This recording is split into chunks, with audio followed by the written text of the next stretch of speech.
Hi, this is Joby Provido, and you're listening to Contemplating the Rosary, where we talk about how to pray the Holy Rosary even better.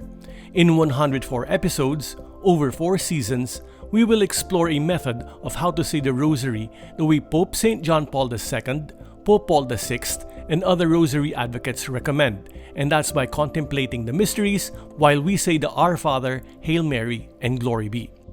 This podcast is based on the book Beyond the Veil, Contemplating the Mysteries of the Holy Rosary, available at Lazada in the Philippines and in print or Kindle on Amazon, wherever you are.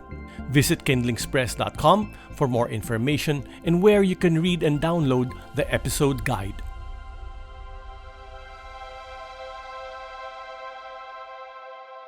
This is episode 18. It's lovely to have you listening again to find ways to pray the Rosary better.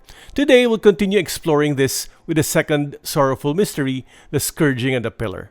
We won't be jumping right into the action. Instead, we'll set up the scene and ease into it. Let's imagine that we're in the receiving area of Pontius Pilate. A crowd has gathered. The high priest is there. Our Lord is also there in manacles, under the guard of the high priest's soldiers. He's asking for a death sentence and has to bring this matter to the governor because only a Roman authority can judge on matters that have to do with a death sentence. Pilate has Jesus brought to him and they have a one-on-one.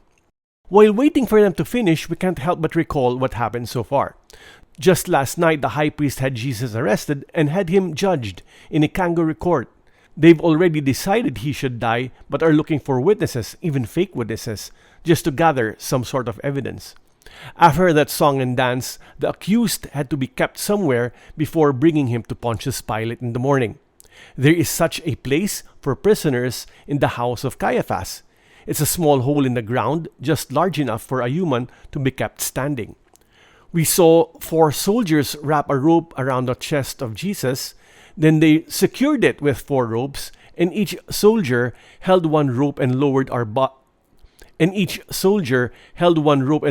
Lord down the hole. Our Lord spent the night standing up in that cell, and this morning, when the high priest rose, he ordered some soldiers to take the prisoner out and follow him to Pontius Pilate. We don't even know if they fed Jesus or gave him something to drink. That's what happened so far, and now there is a commotion in the crowd. The soldiers are preparing and it seems someone is coming out. It's Pontius Pilate, and behind him, still in ropes, is Jesus. Pilate says, "I cannot find anything for me to give this man a death sentence." But the crowd gets only rowdier. They want Jesus of Nazareth to be executed. So in a desperate move, Pilate brings out another prisoner named Barabbas, who was a rebel and murderer. Pilate told the crowd to choose whom they wanted him to release, Jesus or the murderer.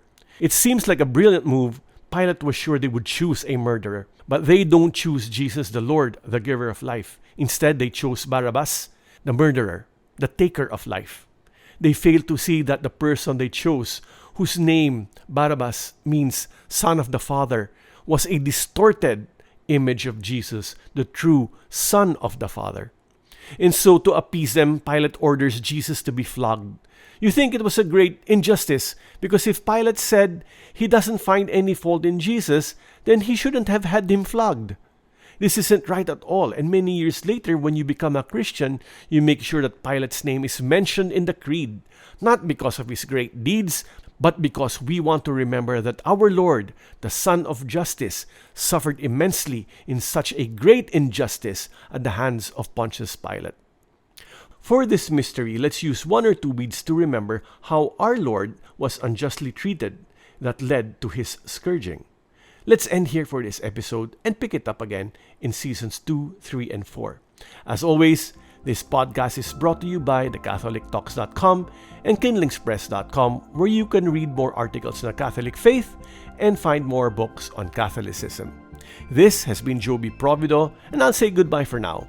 Please join me again next time when we can learn to pray the Rosary better. Bye-bye.